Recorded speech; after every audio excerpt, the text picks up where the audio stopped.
Dis-nous, quand cela arrivera-t-il et quel sera le signe de ton avènement et de la fin du monde?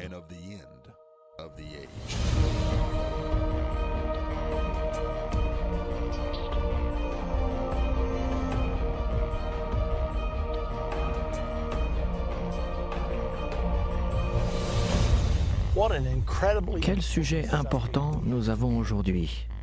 L'islam dans les prophéties bibliques. Il n'y a pas si longtemps que les avions ont heurté les tours du World Trade Center à New York. Et soudainement, l'attention du monde s'est focalisée sur cette religion, l'islam, que peu d'entre nous connaissent. Vous regardez une scène de la Mecque en Arabie Saoudite. C'est le centre de l'islam dans le monde.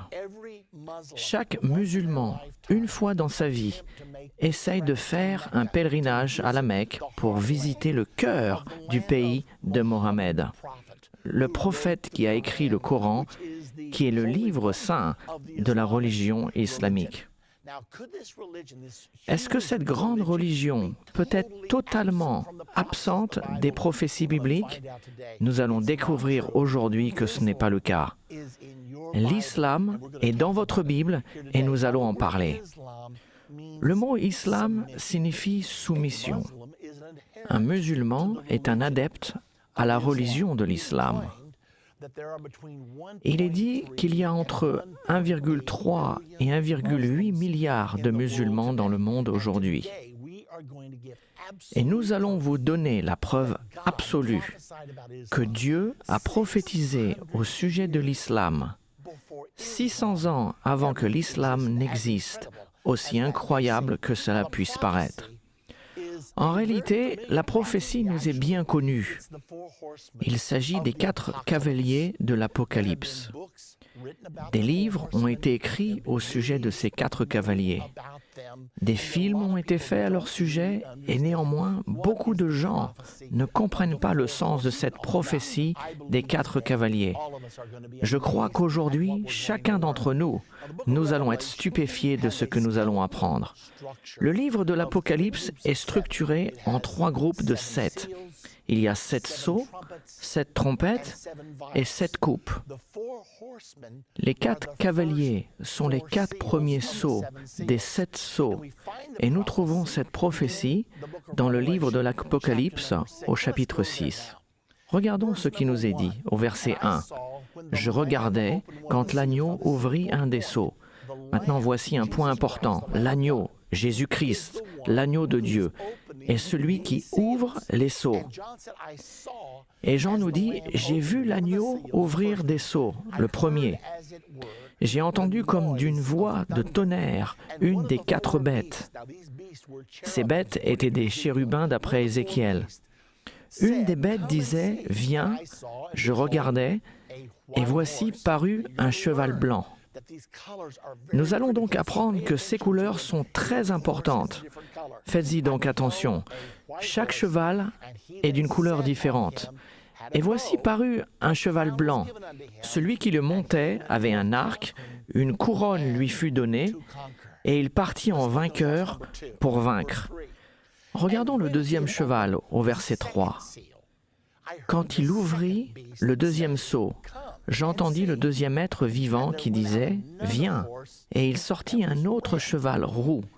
Celui qui le montait reçut le pouvoir d'enlever la paix de la terre, afin que les hommes s'égorgent les uns les autres. Et une grande épée lui fut donnée. Le troisième cheval est un cheval noir. Quand il ouvrit le troisième sceau, j'entendis le troisième être vivant qui disait « Viens !» Je regardais, et voici parut un cheval noir. Celui qui le montait tenait une balance dans sa main. Et j'entendis au milieu des 4 êtres vivants une voix qui disait une mesure de blé pour un denier et 3 mesures d'orge pour un denier. Mais ne fais point de mal à l'huile et au vin. Et finalement, regardons le 4e cheval, au verset 7. Quand il ouvrit le 4e sceau, j'entendis la voix du 4e être vivant qui disait « Viens ». Je regardai, et voici parut un cheval d'une couleur pâle. Celui qui le montait se nommait la mort, et le séjour des morts l'accompagnait. Le pouvoir leur fut donné sur le quart de la terre pour faire périr les hommes par l'épée, par la famine, par la mortalité et par les bêtes sauvages de la terre. Nous avons donc vu 4 chevaux, le cheval blanc, le cheval roux, le cheval noir et maintenant le cheval pâle. Qu'est-ce que tout cela veut dire? J'ai découvert dans mes études des prophéties bibliques que si vous pouvez trouver une même prophétie 2 fois dans la Bible, l'une complétera l'autre. C'est un peu comme un puzzle que l'on essaye de mettre ensemble. Vous prenez quelques pièces d'ici et quelques pièces de là. Et quand vous les mettez ensemble, vous obtenez une image. La plupart des prophéties de la Bible nous sont données au moins 2, 3 et même 4 ou 5 fois pour certaines d'entre elles. Cette prophétie en particulier nous a été donnée dans un autre endroit dans l'Écriture, dans l'Ancien Testament, qui a été écrit 600 ans avant cela. Dans le livre de Zacharie, au chapitre 6 et au verset 1 à 8, ceci est intéressant car la prophétie de l'Apocalypse se trouve elle aussi au chapitre 6 et au verset 1 à 8. Nous savons que ce n'est peut-être pas significatif car les chapitres et les versets ont été mis après, mais il est néanmoins intéressant de le souligner. Maintenant, dans le livre de Zacharie, Zacharie voit les mêmes couleurs de chevaux, mais il les voit tirant des chars. Mais dans Zacharie, il y avait des chevaux blancs, des chevaux roux, des chevaux noirs, et il nous est dit là des chevaux tachetés. Donc, dans Apocalypse 6, nous avons des chevaux blancs, roux, noirs et pâles. Dans Zacharie 6, nous avons des chevaux blancs, roux, noirs et tachetés. La chose intéressante est que dans Zacharie, chapitre 6, la prophétie nous dit ce que symbolisent ces chevaux. Regardons maintenant le verset 4 du chapitre 6 de Zacharie. « Je pris la parole et je dis à l'ange, » c'est Zacharie le prophète qui parle, qui me parlait, « Qu'est-ce, mon Seigneur ?» Bonne question.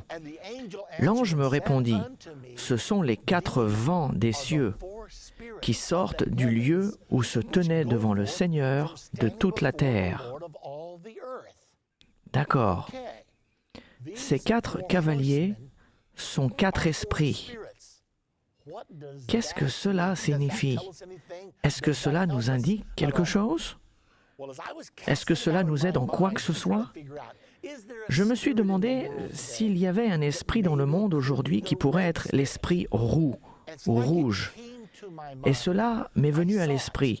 J'ai compris, car il y a un esprit international qui influence la croyance des gens, qui influence leur façon de vivre et même ce qu'ils font. Et c'est officiellement l'esprit rouge. Vous en avez entendu parler.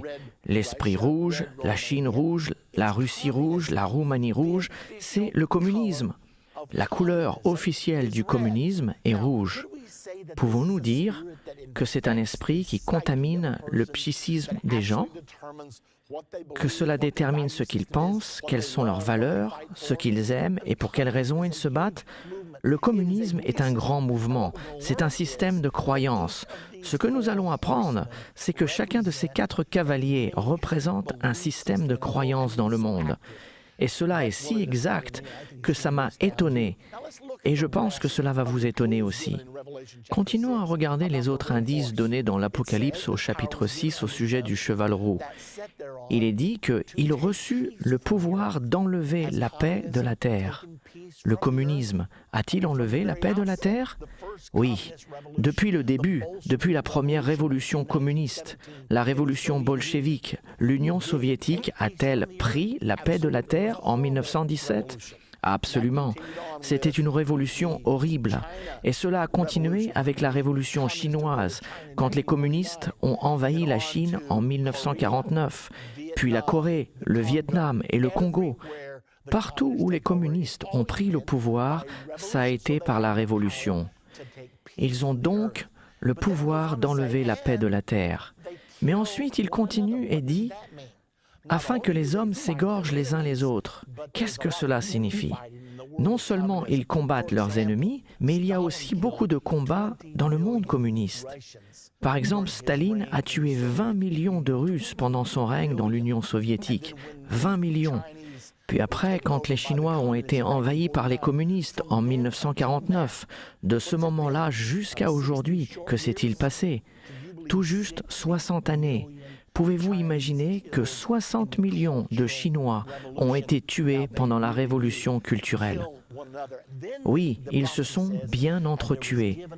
Ensuite, la prophétie continue et il lui fut donné, à celui qui est assis sur le cheval roux, une grande épée. Le communisme a-t-il une grande puissance militaire? Qui voudrait combattre contre la Russie et la Chine en même temps?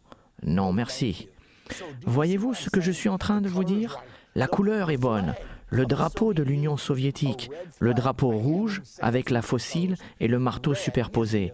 Le rouge est la couleur officielle du communisme ou du socialisme, ces deux-là étant synonymes.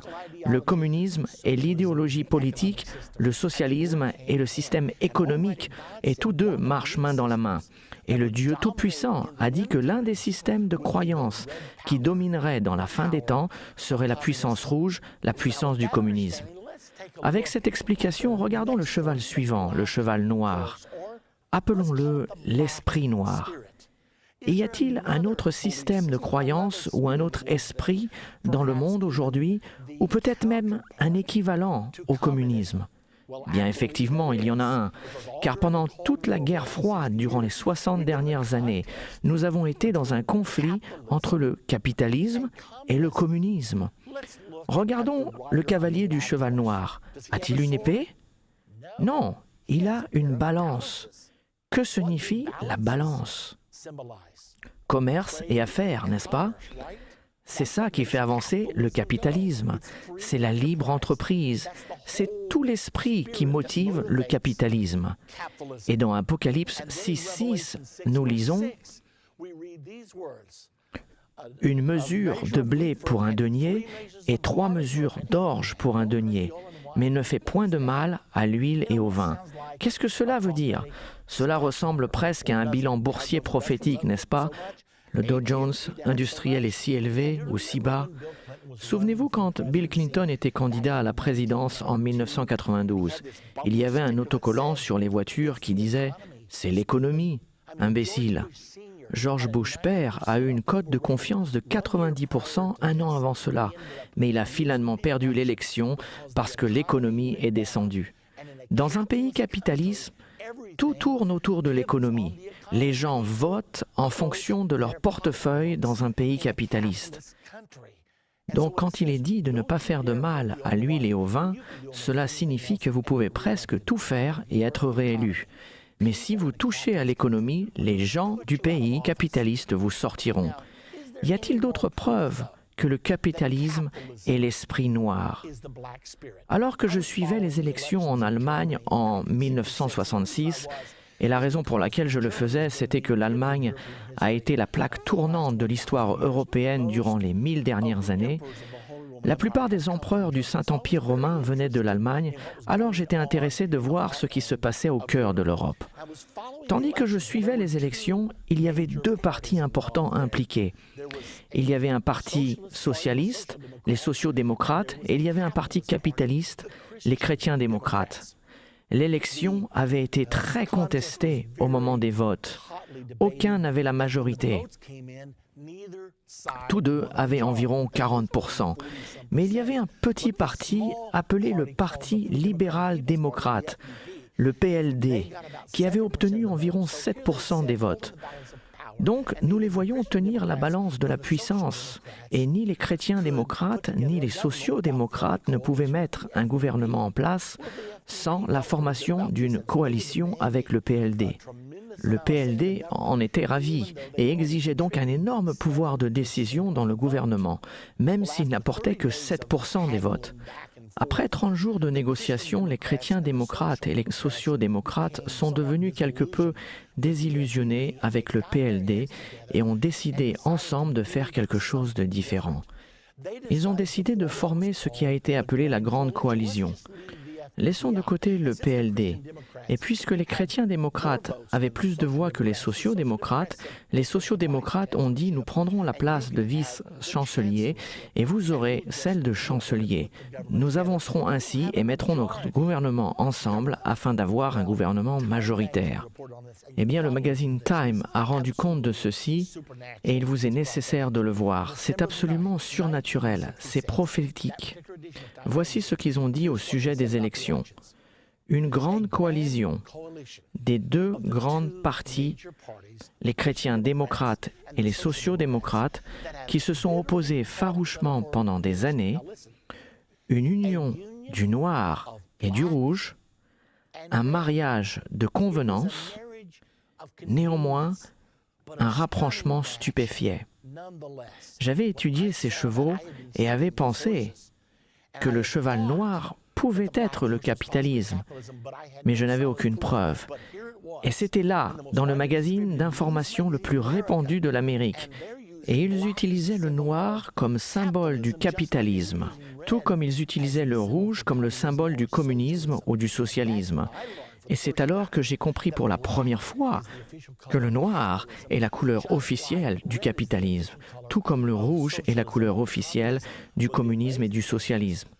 Mais la chose étonnante est que le Dieu Tout-Puissant savait cela 2000 ans auparavant et il a utilisé les couleurs de ses chevaux car il voulait nous parler au sujet des puissances qui existeraient dans le monde pendant la fin des temps, pendant le moment de l'accomplissement prophétique. D'accord. Voyons maintenant le cheval blanc ou l'esprit blanc. Qu'est-ce que l'esprit blanc pourrait être? Nous avons le communisme, nous avons le capitalisme, mais au sujet de l'esprit blanc, je n'arrivais pas à le savoir pendant des mois. Cela a peut-être duré 2 ans. Lorsque j'étais à Indianapolis, dans l'Indiana, en train de prêcher, j'étais dans le bureau d'un pasteur un jour et j'ai vu un livre sur sa bibliothèque. Le titre de ce livre était « Le communisme, la démocratie et la puissance catholique » par M. Paul Blanchard. Et je me suis dit, attends un peu, le communisme et la démocratie sont 2 des chevaux. C'est le cheval roux et le cheval noir. Qu'est-ce que Paul Blanchard fait accouplant le catholicisme avec le communisme et la démocratie? J'ai donc emprunté ce livre, je l'ai lu et cela était très intéressant. Ceci, entre parenthèses, n'était pas un livre prophétique ni un livre religieux, mais plutôt un livre de sciences politiques. Ce qu'il soutenait, c'est que ce sont les 3 puissances, le système de croyances, qui influencent ce que font les nations ainsi que les individus. Voici la manière dont il l'a dit. Presque chaque conflit entre les nations dans notre histoire contemporaine a été produite par des conflits entre 3 puissances, le communisme, la démocratie et le catholicisme. Et là, je me suis demandé s'il y avait une chance que le catholicisme soit la puissance blanche. J'ai commencé à étudier et j'ai trouvé un autre livre appelé « Les clés de ce sang », écrit par un grand écrivain catholique romain du XXIe siècle, M. Malachi Martin. J'ai interviewé M. Martin plusieurs fois durant notre émission de radio quotidienne « Politique et religion ». Mais dans ce livre « Les clés de ce sang », il dit dans le tout premier chapitre « La question n'est pas s'il va y avoir un gouvernement mondial, ceci est certain. Toutes les nations sont maintenant interdépendantes. La seule question est qui dirigera ce gouvernement mondial qui arrive. » Il a capté mon attention car je savais ce que la prophétie disait au sujet du gouvernement mondial. Et il continue en disant « Et il y a 3 et seulement 3 puissances géopolitiques avec la doctrine et la structure nécessaires pour diriger un gouvernement mondial. Le communisme, le catholicisme et le capitalisme. » Je me suis dit, attends un peu, il dit exactement la même chose que Paul Blanchard a dit dans son livre. Il doit y avoir quelque chose de vrai. J'ai donc décidé de voir si je pouvais prouver si le blanc a quelque chose à voir avec le catholicisme. je me suis rendu compte que c'est la tradition dans l'Église catholique que le pape s'habille en blanc. Presque chaque fois que nous le voyons, il est habillé en blanc. Il m'est arrivé de voir l'hélicoptère du pape un jour, et il était blanc. Souvenez-vous de la tentative d'assassinat sur le pape Jean-Paul II en 1981. Après cela, ils lui ont construit un véhicule blindé pour ses déplacements en public.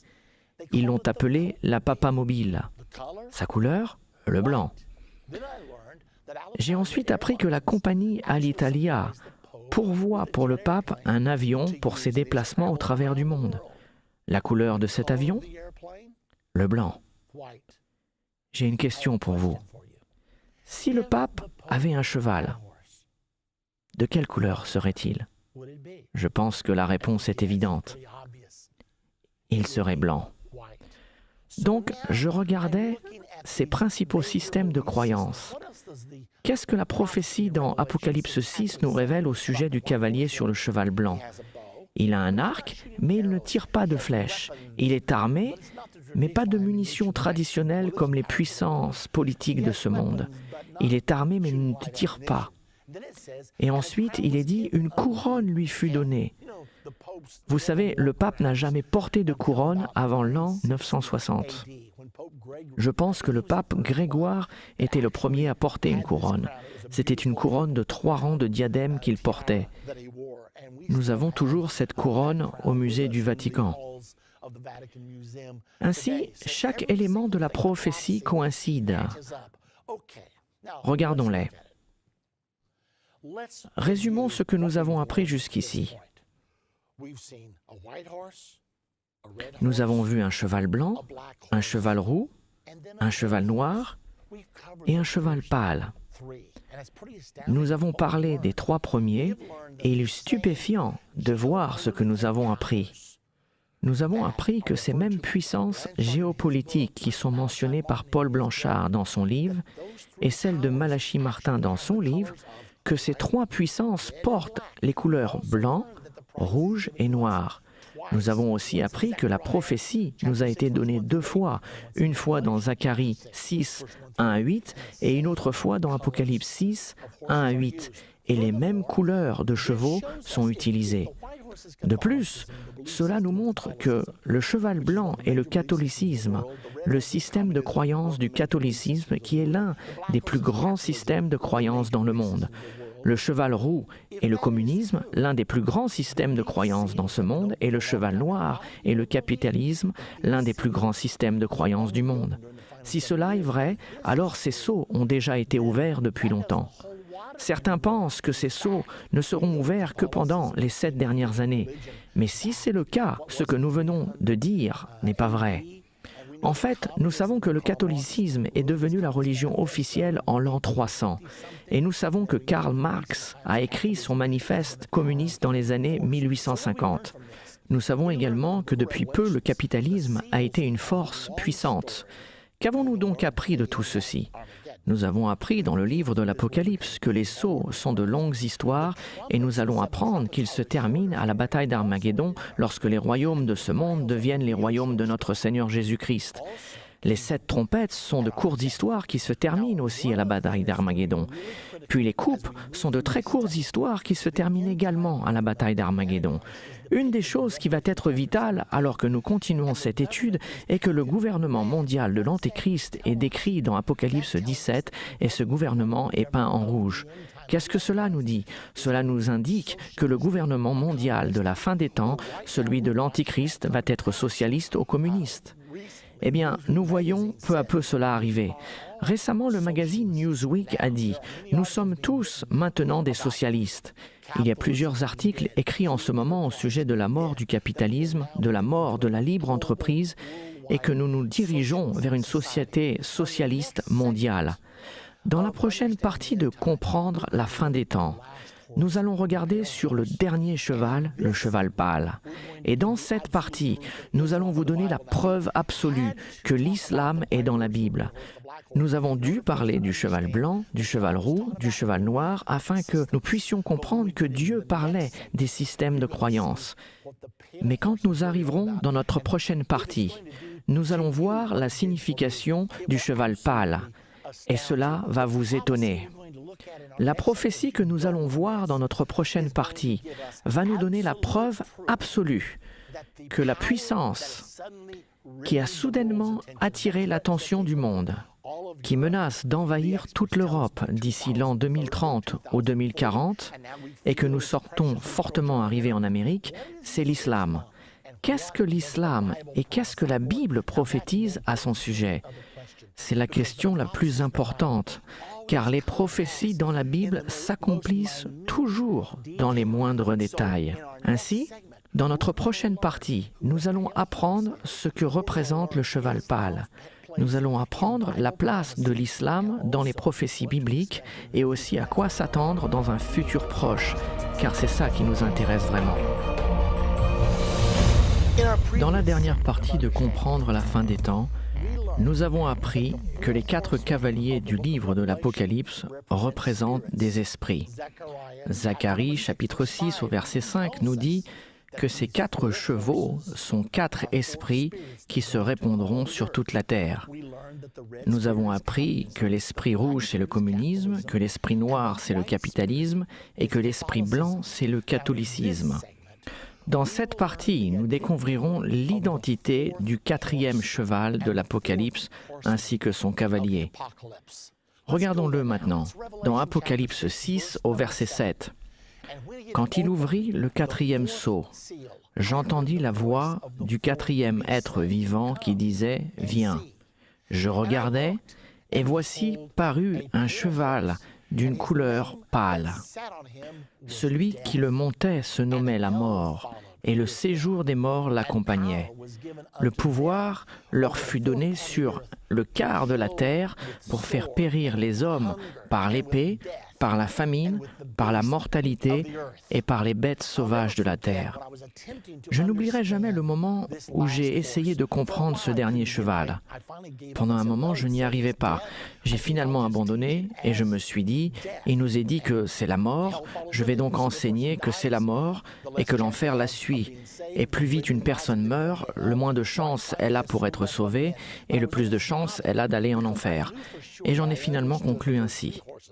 Mais je n'étais toujours pas satisfait, car je savais bien que j'avais compris les 3 premiers chevaux, le catholicisme, le communisme et le capitalisme, mais que la mort semblait ne pas s'aligner avec les autres.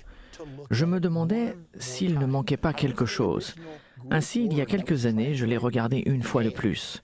Je suis allé voir l'origine du mot grec qui a été traduit en anglais par « pâle », et le mot était « chloros ». Et je me souviens avoir pensé « chloros ». Je me rappelle que l'on m'a enseigné à l'école que la chlorophylle rend les plantes vertes. J'ai donc regardé dans le dictionnaire et il nous est dit que la définition du mot « chloros » en grec est « vert ».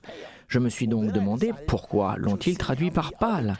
J'ai ainsi décidé de voir combien de fois ce mot grec « chloros » se trouvait dans le Nouveau Testament. Je l'ai trouvé 3 autres fois, donc 4 en tout. Je suis allé dans Marc au chapitre 6 au verset 39 et il nous est dit « Alors il leur commanda de les faire tous asseoir par terre sur l'herbe verte. » C'est donc vert, ils l'ont traduit par vert. Puis je suis allé dans Apocalypse 8 au verset 7, il est dit « Et toute l'herbe verte fut brûlée. » Il l'avait également traduit par vert. Apocalypse 9, 4, il leur fut dit de ne pas faire de mal à l'herbe de la terre, ni à aucune verdure. Ils l'ont traduit par vert, verdure. Puis nous arrivons à Apocalypse 6, 8. Je regardais et voici parut un cheval d'une couleur pâle. Et ils l'ont traduit par pâle. Et je me suis dit, toutes les fois, à l'exception d'une fois, ils le traduisent par vert. Pourquoi ne l'ont-ils pas traduit par vert dans Apocalypse 6, 8 ? Et il m'est venu à l'esprit que j'avais pris des cours de langue étrangère et ils nous ont enseigné que lorsque vous traduisez, vous utilisez votre jugement dans vos traductions afin que celle-ci ait du sens. Je peux imaginer le traducteur alors qu'il traduit l'herbe verte, quelque chose de vert, c'est facile. Et puis il arrive à un cheval chloros et il se dit « Attends une minute, un cheval vert ? Je n'ai jamais vu un cheval vert. Un cheval vert n'existe pas. » Il a donc commencé à chercher d'autres possibilités et certaines définitions qui sont données sont vert pâle. De même, la définition dans le dictionnaire de Tailleur au mot chloros est vert ou jaune pâle. Maintenant, dans une autre version, il est aussi traduit comme ceci. Je regardais, et voici, parut un cheval d'une couleur verdâtre. Celui qui le montait se nommait la mort, et le séjour des morts l'accompagnait. Le pouvoir leur fut donné sur le quart de la terre pour faire périr les hommes par l'épée, par la famine, par les mortalités et par les bêtes sauvages de la terre. Alors cette traduction me semblait plus près du sens que celui que j'avais lu précédemment. J'ai donc décidé qu'il était temps de la réexaminer. J'ai ainsi tiré la conclusion que la bonne traduction aurait dû être vert. Maintenant, regardons-la de cette façon. Existe-t-il un esprit vert? Nous avons parlé du catholicisme, du communisme et du capitalisme. Existe-t-il un autre isme qui a pour couleur officielle le vert? Souvenez-vous, la couleur officielle du catholicisme, c'est le blanc, la couleur officielle du communisme, c'est le rouge, la couleur officielle du capitalisme, c'est le noir. Y a-t-il un système de croyance dans notre monde aujourd'hui qui a pour couleur officielle le vert? La réponse est oui. Il y en a un. Regardons cet article. J'ai trouvé cet article dans une encyclopédie. Il est intitulé « L'islam militant a atteint l'Amérique » par M. Daniel Pip. Écoutez ce qu'il disait. L'effondrement de l'Union soviétique en 1991 a incité à dire que l'islam remplaçait le marxisme-lénisme ou le communisme en tant que l'ennemi de l'Ouest. Symboliquement, il a été dit que le vert, la couleur de l'islam, a remplacé le rouge, la couleur du communisme, dans l'Ouest. Je n'ai rien rajouté à ses écrits. C'est exactement ce qu'il a écrit dans son article. Ce n'était pas un article prophétique, ce n'était pas un article religieux, c'était purement un article politique. Mais ici, M. Daniel Pip dit, tout d'un coup, la crainte que nous avions pour le marxisme, la puissance rouge pendant des années, est maintenant remplacée par la crainte de la puissance verte, l'islam. Vous pouvez voir ici plusieurs drapeaux de pays islamiques avec une prédominance verte. Je suis allé en Israël après ceci, et bien sûr, il y a une grande présence de l'islam en Israël, en particulier à Jérusalem-Est, et j'ai commencé à prendre des photos. Vous voyez ici la photo d'un magasin dans une rue de Jérusalem, juste à côté du mont du Temple. Tous les encadrements sont peints en vert. Et puis nous allons au mont du Temple. Vous pouvez voir ici la photo d'une fontaine où les adorateurs musulmans lavent leurs mains, leurs visages, leurs pieds avant de rentrer pour adorer. Et remarquez toute la ferronnerie autour de la fontaine est verte. Tout le fer forgé, tout autour du mont du Temple est vert. Ici, vous pouvez voir une manifestation du Hamas. Ils ont des ceintures d'explosifs, vous pouvez les voir là. Vous pouvez voir leur drapeau vert, car le vert est la couleur officielle de l'islam. D'autres photos. Voici une énorme porte verte au mont du Temple. Et là encore, c'est la couleur de l'islam. D'autres manifestations du Hamas, là des manifestations islamiques, nous voyons partout du vert. Une autre entrée du mont du Temple, ces portes sont encore vertes. Nous pouvons voir qu'ils ont tout peint en vert. Une autre grande manifestation. Puis nous voyons au loin, vous pouvez voir la fontaine avec le fer forgé, peint en vert. Vous pouvez voir ici la porte de la mosquée Al-Aqsa au mont du Temple, du vert partout. Pourquoi? Parce que la couleur officielle de l'islam est le vert. Et l'image suivante, quand je l'ai vue pour la première fois, elle m'a vraiment choqué. Le Ramadan. Il y a un mois spécial dans l'année où les musulmans jeûnent. Ils s'abstiennent de manger du lever du soleil jusqu'à son coucher pendant 30 jours. Ils ne mangent qu'après le coucher du soleil, mais ils ne mangent pas durant la journée. Ce mois est appelé le mois du Ramadan. Eh bien, en honneur du Ramadan en 2007, l'Empire State Building a décidé d'illuminer la partie supérieure de son bâtiment.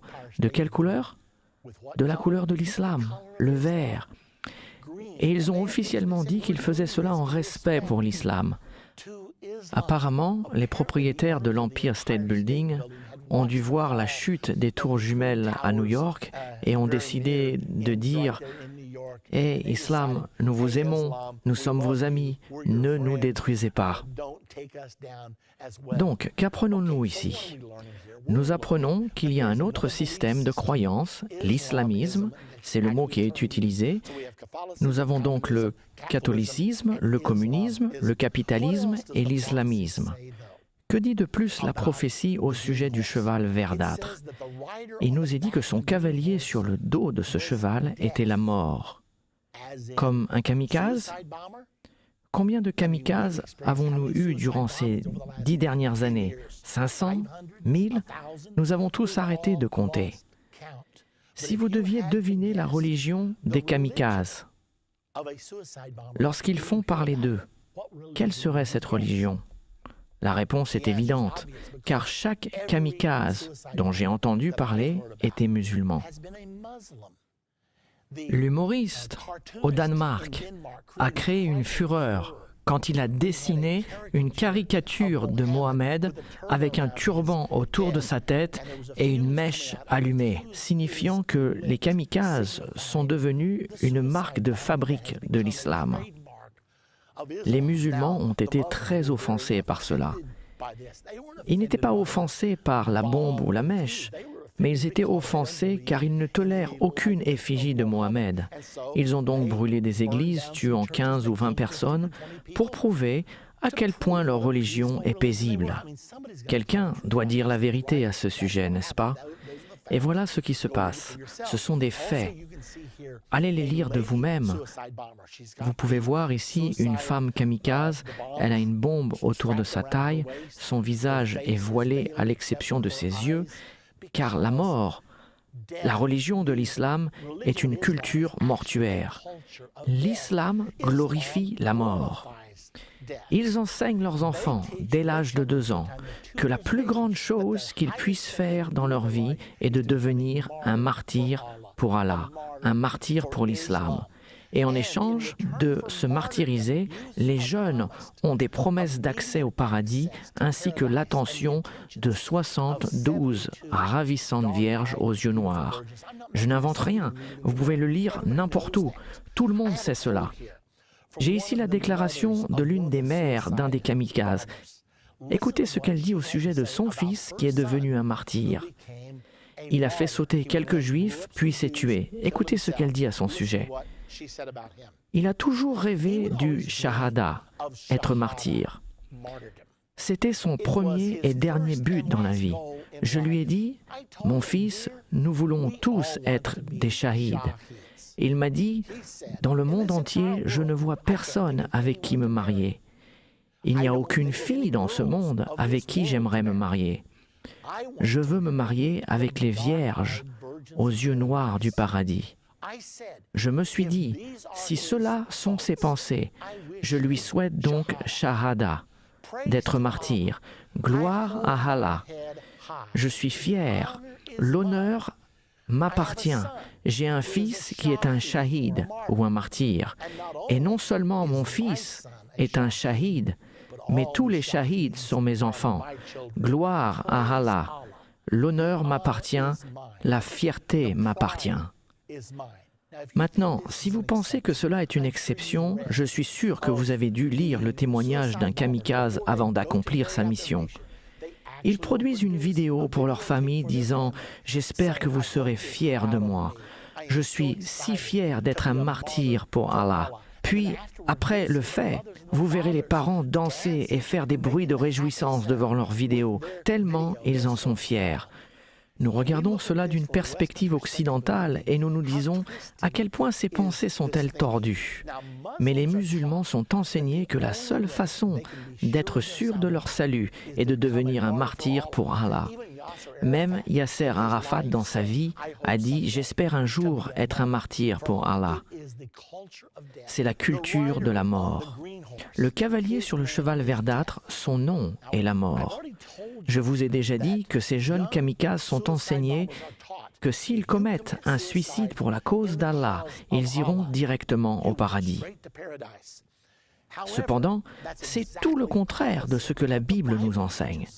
La Bible nous dit que tout meurtrier aura sa part dans le lac de feu. Donc, quelle est l'image ici? Le cheval verdâtre, son cavalier est la mort, et qu'est-ce qui suit? L'enfer, pas le paradis, mais l'enfer. Quelle déception cela va être! Si vous et moi, nous tuons quelqu'un, nous n'imaginons pas un instant nous réveiller dans la vie éternelle, comme il est enseigné dans la religion musulmane. Au lieu de cela, la Bible nous dit que l'enfer suivra. D'accord. Donc qu'est-ce que la prophétie nous dit après? Elle nous dit que cet esprit du cheval verdâtre aura la puissance sur un quart de la terre. Il est estimé qu'entre 1,3 et 1,8 milliard de personnes sur Terre aujourd'hui sont musulmans. La population totale de la Terre est de 6,8 milliards. Ceci est exactement un quart. La puissance a été donnée à un quart de la terre de tuer par l'épée. La manière préférée de l'islam pour mettre à mort est la décapitation. Les Américains avec leur président, les Anglais et tous ceux qui les suivent avec les sionistes. La mauvaise semence de l'entité. Allah est le plus grand. Si Allah nous le permet, nation de Mohammed, même les pierres diront « Ô musulmans, un juif se cache derrière toi, viens et coupe-lui la tête. Et nous lui couperons la tête, au nom d'Allah, nous la couperons. Ô juifs, Dieu est grand, Dieu est grand. » Donc, la puissance a été donnée à l'esprit vert de tuer par l'épée et par la famine. 96% des musulmans viennent d'Afrique et de l'Asie du Sud, les régions les plus pauvres et les plus affamées du monde. Comprenez-vous combien cette prophétie est exacte? Oui, c'est l'esprit vert qui est la couleur officielle de l'islam. Ils vous diront sans hésitation que c'est ça, et chacun de ces indices nous sont donnés concernant l'identité de l'esprit vert et s'accomplissent au détail près. Maintenant, posons-nous cette question. Est-ce le moment du cheval verdâtre? Dans le déroulement des prophéties bibliques, sommes-nous arrivés à ce moment-là? La prophétie du cheval verdâtre se passe au 4e sceau. Maintenant, le 5e sceau est la grande tribulation, l'ère du cheval verdâtre, l'ère de la montée, de la résurrection de l'islam, est supposée se passer juste avant la grande tribulation. Si vous comprenez les prophéties bibliques, vous devez savoir que nous approchons du moment de la grande tribulation. Regardons d'ailleurs ce 5e sceau. C'est dans Apocalypse 6, au verset 9 à 11. Le cheval verdâtre étant dans Apocalypse 6, 7 à 8. Puis nous allons au verset 9. Écoutez ce qu'il est dit. Quand il ouvrit le 5e sceau, je vis sous l'autel les âmes de ceux qui avaient été immolés à cause de la parole de Dieu et à cause du témoignage qu'ils avaient rendu. Ils criaient d'une voix forte en disant « Jusqu'à quand, Maître saint et véritable, tarderas-tu à juger et à tirer vengeance de notre sang sur les habitants de la terre ?» Une robe blanche fut donnée à chacun d'eux, et il leur fit dit de se tenir en repos quelque temps encore jusqu'à ce que soit complet le nombre de leurs compagnons de service et de leurs frères qui devaient être mis à mort comme eux. Donc ces âmes qui ont été tuées pendant la grande tribulation étaient en train de crier. Ils ne sont pas là physiquement, mais ils sont là spirituellement. Et ils sont capables de communiquer. « Jusqu'à quand tarderas-tu à juger et à tirer vengeance de notre sang sur les habitants de la terre ?» Attendez encore un peu, jusqu'à la fin de la grande tribulation.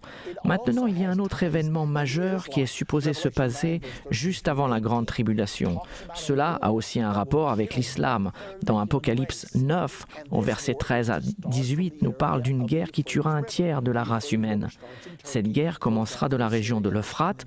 L'Euphrate commence en Turquie, se prolonge en Syrie jusqu'en Irak, se déversant dans le golfe Persique. Ceci est très intéressant car chaque centimètre de l'Euphrate est un fleuve islamique. Il est contrôlé par l'islam.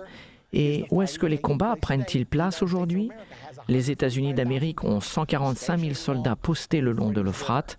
Beaucoup de personnes pensent que la guerre de l'Euphrate se passe en ce moment. Beaucoup de dirigeants du monde disent que nous sommes actuellement dans la 3e guerre mondiale, mais nous ne le savons pas encore. Que signifie tout cela? Cela signifie que l'esprit de l'islam se relève à nouveau. Voyons ce qui va se passer après la grande tribulation. Nous passons au 6e sceau. Apocalypse 6, 12. Je regardais quand il ouvrit le 6e sceau, et il y eut un grand tremblement de terre. Le soleil devint noir comme un sac de crin. La lune entière devint comme du sang. Toutes les étoiles du ciel tombèrent sur la terre, comme lorsqu'un figuier secoué par un vent violent jette ses figues vertes. Le ciel se retira comme un livre qu'on roule, et toutes les montagnes et les îles furent remuées de leur place. Et plus loin, dans ce verset, il nous est dit que les riches et les puissants de ce monde ont couru se cacher dans les montagnes en disant « Tombe sur nous et cache-nous de celui qui est sur le trône, car le grand jour de sa colère est arrivé. » Ceci est la deuxième venue de Jésus-Christ à Armageddon. Donc nous avons le cheval verdâtre, puis nous avons la grande tribulation et finalement nous avons l'avènement de Jésus-Christ. Le soleil devient noir comme un sac de crin, la lune entière devient comme du sang et les étoiles tombent du ciel. Ce sont toutes des choses décrites qui se passeront au moment de l'avènement de Jésus-Christ. Voici ce qui est dit dans Apocalypse 6, 12 à 14. Et Jésus en a aussi parlé dans son discours sur le mont des Oliviers. Regardons-le dans Matthieu au chapitre 24. Souvenez-vous qu'il s'agit du passage d'où vient le titre de notre série, la fin de l'ère. Les disciples ont demandé à Jésus, « Dis-nous quand cela arrivera-t-il et quel sera le signe de ton avènement et de la fin du monde ?» Et Jésus passe le reste du 24e chapitre de Matthieu, donnant plusieurs prophéties au sujet des choses à venir. Mais quand il arrive sur les derniers événements, ce qui est après la grande tribulation se passe entre le verset 15 et le verset 29. Maintenant, écoutez ce qui est dit au verset 29. Aussitôt, après ces jours de détresse, le soleil s'obscurcira. C'est la même chose qui s'est passée dans le 6e sceau. Et la lune ne donnera plus sa lumière, les étoiles tomberont du ciel et les puissances des cieux seront ébranlées. Le signe du Fils de l'homme paraîtra dans le ciel. Toutes les tribus se lamenteront et elles verront le Fils de l'homme venant sur les nuées du ciel. De nouveau, c'est la même chose dans Apocalypse 6. Le ciel se retira comme un livre qu'on roule, et les rois de la terre, les grands, les riches, les puissants crieront et diront « Cachez-nous devant la face de celui qui est assis sur le trône, car le grand jour de sa colère est venu. » Et ils verront le Fils de l'homme venant sur la nuée avec puissance et grande gloire. Et il enverra ses anges avec les trompettes retentissantes, et ils rassembleront ses élus des 4 vents d'une extrémité du ciel à l'autre. C'est la deuxième venue de Jésus-Christ et c'est la raison pour laquelle nous avons des cours comme comprendre la fin des temps, car nous approchons de ces moments aujourd'hui. Nous approchons du temps de l'avènement de notre Seigneur et Sauveur Jésus-Christ. Donc qu'avons-nous appris? Le 6e sceau est Armageddon avec l'avènement de Jésus-Christ. Matthieu chapitre 24, du discours du mont des Oliviers, nous conduit en décrivant le 6e sceau et son avènement.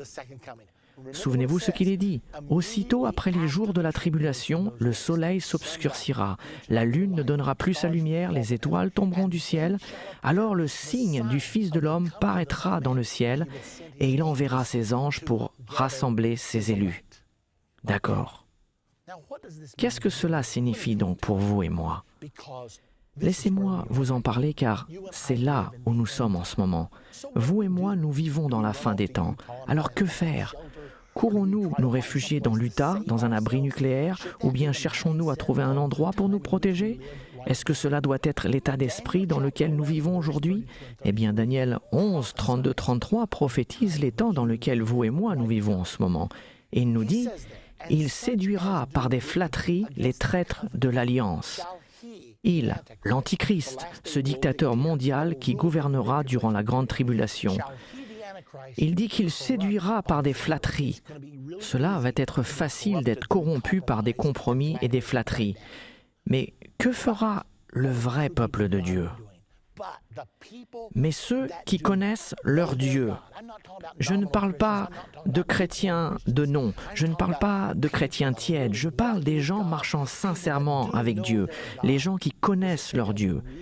Est-il dit qu'ils seront faibles, anémiques et vaincus? Non, il dit qu'ils seront forts et qu'ils feront des exploits. Ces temps-là feront apparaître le côté mauvais de certaines personnes et le bon côté des autres. Et il nous est dit, les personnes qui comprennent donneront instruction à la multitude. Vous êtes en train de regarder la série Comprendre la fin des temps. Nous l'avons nommé ainsi d'après ce verset. Les personnes qui comprennent donneront instruction à la multitude.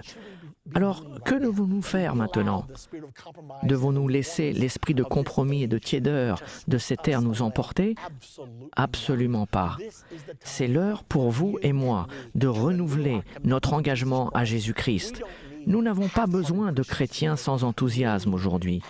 Nous avons besoin d'être engagés totalement et absolument, car Jésus-Christ compte sur l'Église de la fin des temps pour amener le relais jusqu'à la ligne d'arrivée. C'est vous, c'est moi. Alors oubliez la tiédeur, oubliez l'indifférence. Les personnes qui comprennent donneront l'instruction à la multitude, et c'est vous.